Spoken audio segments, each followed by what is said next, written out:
back to the channel. Um, Today we're doing our predictions, but I do have some things coming out in the next week, hopefully. Uh, Very shortly tomorrow or the next day, the ATP season will end, which means we can make our predictions for next year in the tennis world. Um, and then obviously NBA, talk some Sixers probably. With Jared McCain going down to the G League, it'll be interesting to see what he does down there. But today, yes, Saturday, this seems it's prediction day. And we do have an early game. Not sure where it's being played. Let's see if anyone here knows in this real comments. Game Madrid. Okay. So the first matchup of the let's see how many matchups we have before we jump right in. 4, 8, 12, 13, 14 to predict. 14 matchups on schedule.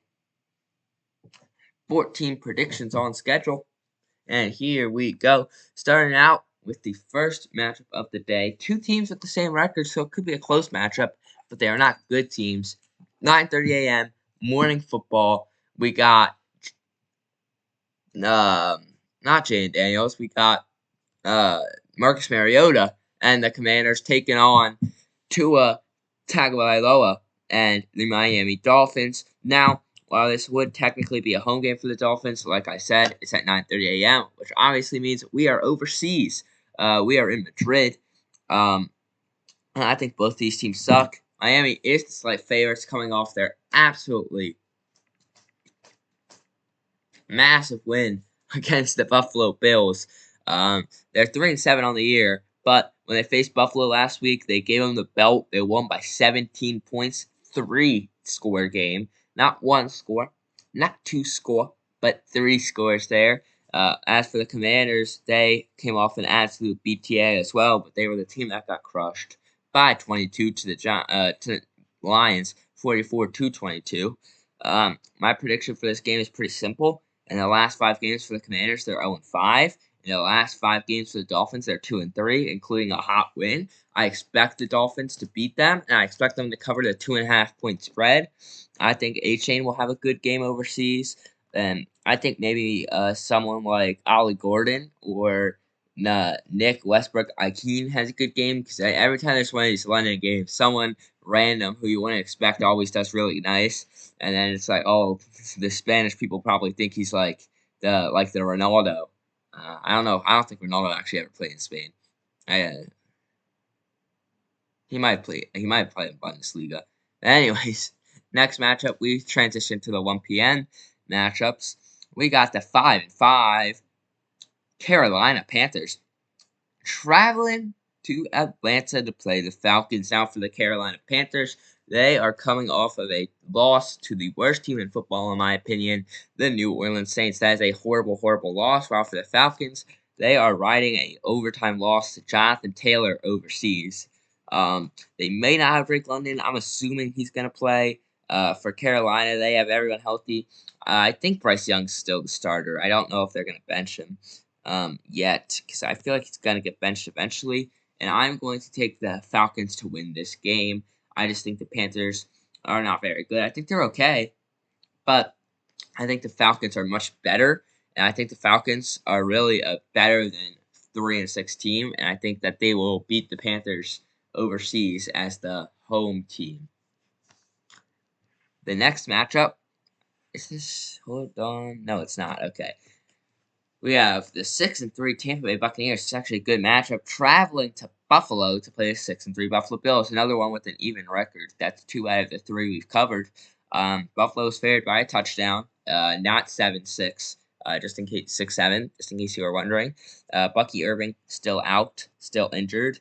Dalton Kincaid on the other side will be out. So a little bit weakened offenses, not too big of impacts. I am going to take Buffalo to win. I just think that, they've had a hard week of practice probably after what happened. So I have a feeling that they might get the job done today. Or not today, but tomorrow at home, needing a bounce back win. If they lose this game, then they're going to spiral. So they really need it. So I'm going to take the Buffalo Bills to get the job done.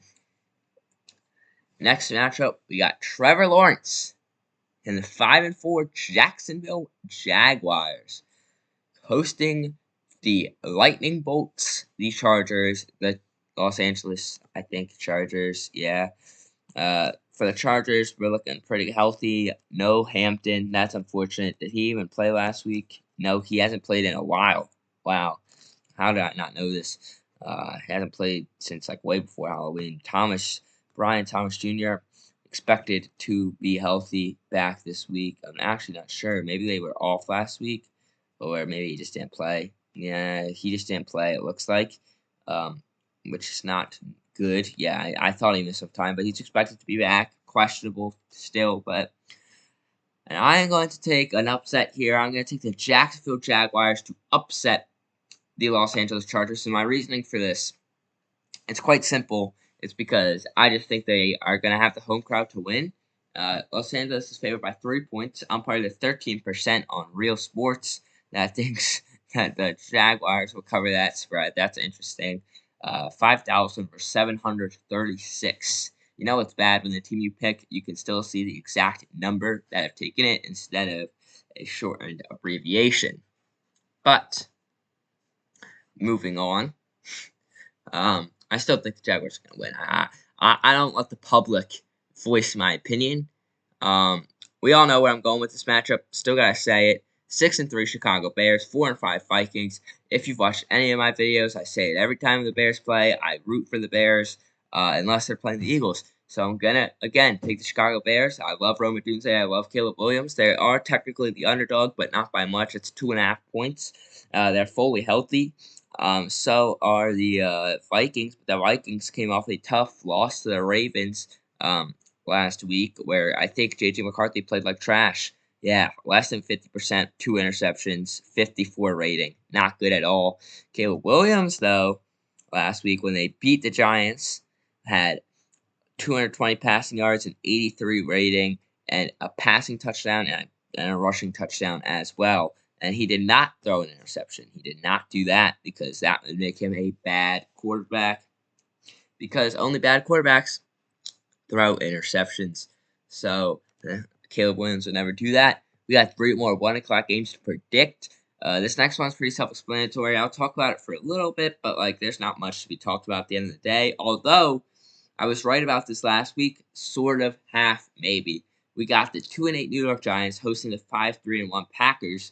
And I would like to do a little callback to last week where I told you guys that the Packers were so heavily favored it got disrespectful. It was a horrible line, a horrible point spread, 14 points for the Packers to beat the Panthers, who were a 4-5 team. Wait, was this last week or was this 2 weeks ago? No, this was 2 weeks ago. But because the Eagles beat the Packers last week, yeah, in the most boring game of all time. But 2 weeks ago, the Panthers, it was another trap game for the Packers. Like I said, we're down 14 points on the spread. I was like, that's ridiculous. I said I think the Panthers will cover the spread and lose. The Panthers won that game. The Packers are trash. They played 2-8 Giants, but the Packers are they're fake contenders. You know what I mean? They're good, but they're never gonna win the Super Bowl. It's kind of how I felt about the Eagles when they lost the Chiefs, because if you watch that Eagles team, it felt like they always did enough to win, but not enough to prove their identity.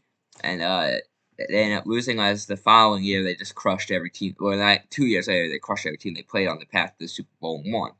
The Giants suck worse, though. And this is where you get these fake contenders like the Patriots and the Packers. Patriots catching a stray, even though they already played. Because I hate the Patriots. The Packers and the Patriots, they play these trash teams. And when they win, it makes them look good. It makes them look like contenders. But they're all pretenders. So if they played the Eagles, they'd get crushed. They'd lose 10-7 on one of the worst night football matchups of all time. The first since before I was born that went scoreless in the first half, which is actually a crazy but true fact. All right, this is the last 1 o'clock game that's actually good. 3-6 Bengals, 5-4 Steelers. Rivalry, I'm pretty sure. I'm 99% sure. Mini rivalry. It's in division, but I don't think they beef too much. But it is an in division matchup. For this one, I'm gonna take the Steelers to win just because Joe Burrow is still out with turf toe, which leaves them with unfortunately Jake Browning, which is obviously not ideal. So I'm going to take the Steelers and Aaron Rodgers to win this matchup. I think they'll win handily, but we'll see. Maybe Cincinnati can run up a little bit, but I don't think so. I'm gonna quickly glaze over this matchup as it's the last one. Clock on 4-5 Houston Texans, 1-8 Titans. Horrible matchup. I mean, I guess I'll take the Texans. I wouldn't be surprised if they somehow lost this game. They're favored by 6 points. I'll take them to win. I don't know if they'll beat them by 6 points. They probably will, but the Titans are just so horrible that I can't predict them at any point. Now we hit the 4 o'clock window. First matchup, rivalry matchup, 6-4 Niners who keep finding a way to stay good. I say stay good because they lost last week pretty badly, but the week before that they won, so they're staying at a good record. And this week, Brock Purdy is back. That is true, and they're playing the 3-6 Cardinals. I think the 49ers win this, but I think there's a lot of questions raised, right? Because the Cardinals are not good. They're 3-6. They benched Kyler Murray. Marvin Harrison's not even going to play because he has an appendix issue. The guy got that removed, bro, or else it's going to explode or something like that. But that's probably actually what happened. He probably just got removed. But I thought that happened when you were old. Maybe not. I don't know. It says appendix. I thought that was useless. Anyways, I think Brock Purdy is going to perform horribly in this game. I think he's going to raise a lot of questions. But I think they'll get the job done because of how bad the Cardinals are. But I think Purdy might throw an interception or two and not have the best quarterback game. But they're gonna glaze it and be like, no, he won the game, so he must be good. And then that could face issues down the line when they play teams like the Bears. But that's like the last game. I was gonna say teams like that. I look at who they're playing. It's like the Panthers. Like, okay, they could win that. The Browns, so definitely win that. The Titans, like, okay. The Colts, who I also think are frauds, but to be fair, they are 8-2. So I can't really say that. And anyways, this next matchup's another good one. 7-2 Seahawks, 7-2 Rams. The Seahawks fully healthy with their new guy Rashid Shaheed. He played there last week, only 23 yards, but he only had one target, so that was a good 23 yards. Oh no, it wasn't. It was 3 yards. The other 20 came from rushing plays, so never mind. And then everyone's fully healthy. Davante Adams might not play. Tutu Atwell is not. Okay, so the wide receiver room could be weak. Could be weak. Could be a Puka heavy game. I'm gonna take the Seahawks to win this one on the road against LA, just in case Davante Adams has to play. Because if he doesn't play, they're not winning the game. Because then they just have Puka and no one else. So I'm gonna take the Seahawks to win and Kenneth Walker to get 100 yards. That's what's gonna happen. Book it. All right, 2 more 4 o'clock matchups. 2-7 Browns, 4-5 Ravens. Not much explanation here. The Browns are trash. The Ravens aren't trash. Is Lamar Jackson playing yet? He is. I thought so. I think he came back a few weeks ago. I just wanted to make sure before I say anything. Yeah, he came back about 2 weeks ago. This is going to be BTA. It won't be close. They are favored by 7.5 over a touchdown. I'm going to take that spread, like 92% of people.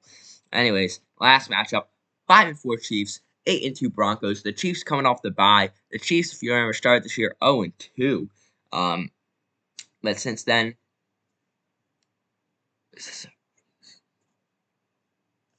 whoa, wait, they start. That's preseason. I'm trying to find it preseason. I'm pretty sure. So this right. They started 0-3 maybe. That would be crazy. Let me see if that works out. 4, 5, 6, 7, 8, 9, 10, and they're 5-4. So no, they started 0-2. That's what I thought. The Bears game was oh, I remember that Bears game. Oh, I remember that game. Yes. Okay, I bet on that game. That was a crazy preseason matchup. But yeah, they lost 2 games to start the season. They started season 1-3 actually, and they've only lost 1 game since then to the Buffalo Bills, a very good team. So I do see them beating the 8-2 Broncos because the Broncos barely beat the Raiders last week, barely beat the Texans the week before, barely beat the Giants, barely beat the Jets. They beat the Eagles, but barely. And then lost to 2 good teams. So I think they look like the definition of fraudulent. You know, they do what the Eagles did that all those years ago. They scoop by the bad teams barely. They lose to the good teams. So that's what I'll take. And the last matchup on a glorious Sunday, the 6-3 Detroit Lions travel into Philadelphia to take on the 7-2 Eagles. Now we all know what I'm going to say. Because I am extremely biased, but I don't care. I'm going to take the Eagles to win this one. They're favored by 2.5 points. We all know that A.J. Brown was a little baby on social media being like, oh, I only got 3 targets, trade me if you have me on fantasy. It's like, buddy, maybe get open. You're complaining about, oh, this sucks. Like, I only got 3 targets. Buddy, Devontae Smith got, like, 4 times 2 yards because he got open when it mattered and scored the touchdown. And also, you were traded here and you celebrated it knowing it was a stacked roster and celebrating all the players we acquired. So I don't know why you're, like, unhappy that, like, the other players are eating. Like, this is kind of what you signed up for. It doesn't matter. I'm sure he's just being a baby. But I'll take the Eagles to dominate this game, and maybe they'll throw AJ Brown some pity receptions, so he can stop feeling bad for himself. Monday Night Football. Wow, this is horrible. 2-7 Raiders, 3-5 Cowboys. I'll take the Cowboys. I don't want to talk about this game. That disgusts me that they would put this on a night football. I guess let's take a look and see why the Cowboys are only favored by 3. Maybe there's some injuries, and that will make the game interesting. Miles Sanders is out, so I guess, but no. No injuries, no reason for the Cowboys to only be favored by 4. That feels like an easy spread. 87% of people agree. That's atrocious. Hopefully, we get some excitement there because it can't really be worse than the night football games from last week. Anyways, if you watched this edition, thank you for watching my predictions. Expect some tennis coming soon as we near the end of the ATP Finals. Carlos Alcaraz is about to take on Felix Auger-Aliassime. The winner will take on Jannik Sinner, of course, in the final to see who will get the last 2,000 points of the season.